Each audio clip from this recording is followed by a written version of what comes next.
The core set for Smash Up released in October 2012 and currently sits in the top 1000 board games of all time on BoardGameGeek.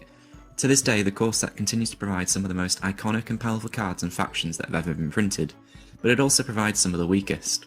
In this series, I'm going to be taking a look at some of the core set factions with the knowledge of what we know now and how the game has developed, just to buff and nerf some of these cards. Since October 2012 to the time of this video's recording, 66 further factions have released via 13 mainline expansions, as well as 4 promotional factions and the Munchkin set. That makes for close to 3,000 possible faction combinations. So why look at the core set again? You have to remember that if we're thinking about buying Smash Up, the core set will be most new players' first purchase and experience of the game. These 8 factions are likely to be the oldest factions most people have in their collection. That means it's important to get them right, as it is the springboard into other expansions. You may not know it, but the core set also sets a rough parameter for the power level of the game. Because Smash Up isn't a game like Pokemon or Magic the Gathering that has various formats where older sets rotate out of standard play, that means everything that's printed after the core set has to ensure that the core set retains viability in the overall metagame. You can't power creep to the extent that older factions become unplayable, and customers quite rightly are disgruntled that money they've spent on the core set is then wasted. That's partly why you have this extreme in the core sets of some very good factions even to this day, and some very bad factions as well. Because a general range of power level was set, future releases roughly have to stay within that range. The second, third and fourth points generally tie in together, so I'll go over them quickly. When I say context of the time, the world of Smash Up may only have been 8 or 12 factions big, maybe a little bit more depending on how far ahead they were designing the game. They couldn't possibly know at that point how big the game would get and just how many factions would actually be in the game. I generally think the game is balanced extremely well. They've done an incredible job of maintaining a fairly similar power level throughout the expansions, and a good example to highlight this point would be draw power. If you look at the core set factions, draw power is extremely scarce. Draw power was considered a powerful mechanic, so they made it the identity of one of the factions, the Wizards. However, with all subsequent expansion releases, they massively, and I mean massively, increased the amount of draw power in the game, to the point now where most factions have some way of drawing or searching for cards in their deck. They've made that design decision that draw power is what makes a card game fast, interesting, exciting, and as a result the core factions have all suffered because of it, but it's something they might not necessarily have known at the time. As more factions have been released, we've seen plenty of new keywords as well as a new card type in the Titans. There are certainly 1 or 2 cards in the core set that would benefit from the addition of some of the more common keywords, as well as recognising the game isn't just limited to minions and actions anymore. Finally, we have power creep. I did mention I think the game has been very well balanced, all things considered. However, it is inevitable that with more than 70 factions over 7 years, there will be a general upward curve in the power level of the game. This is done in a competitive trading card game just to drive sales essentially, but once you start a power creep, it is very difficult to stop it. In Smash Up there are certainly cards that are so far above or below the average power level that they really need to be addressed. Also, we saw an acknowledgement of power creep in the game with the release of the Titan event kit. Titans were given to those factions considered to be weaker.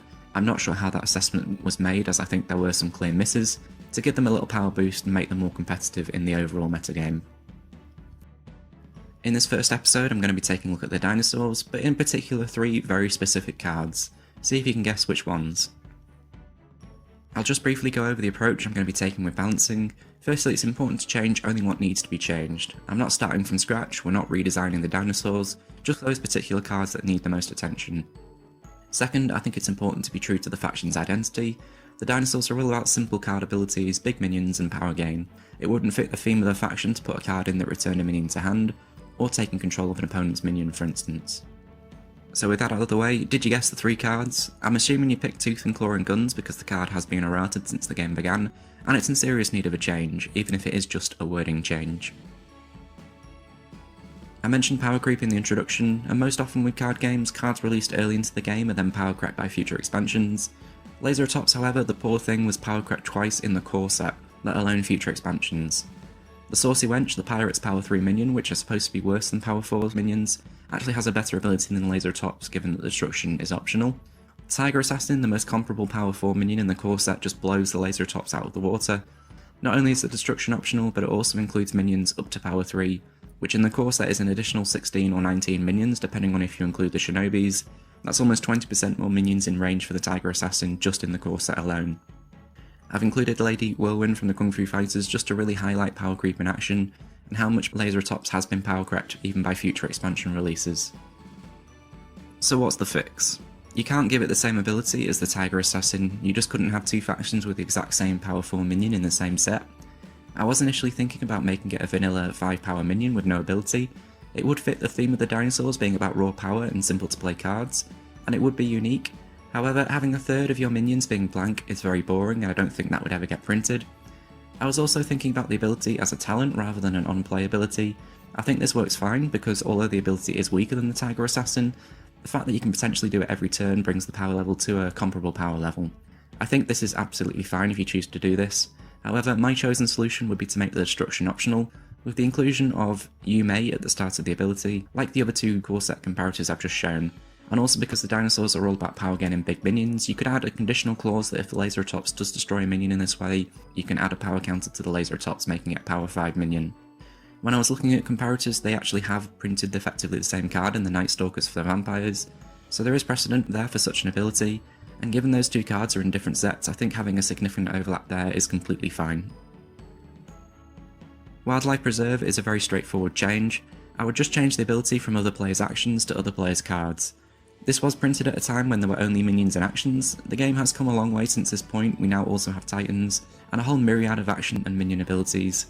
Immunity from cards has been printed several times since, these are just a couple of examples, and I consider the Dinosaurs already to be a weak faction, and there's no reason I can see not to buff this card slightly, just to provide universal protection rather than specifically from actions. Finally, we have the notorious Tooth and Claw and Guns. This card has been errated, so we've already got reason to look at and change the card. With the change to Wildlife Preserve, I would question why we need another protection from ability style card in the faction.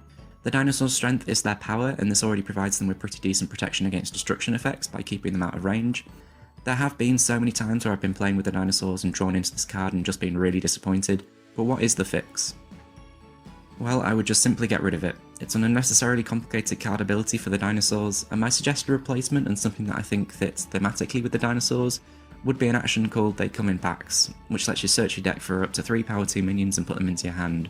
I've not included text about revealing them and shuffling your deck, because that has been included as a new rule in the bigger geekier box rulebook, so I think it's unnecessary and it just helps to keep the ability short and clear. When you think of Velociraptors, you think of them hunting in packs, so to me this just fits the theme so well.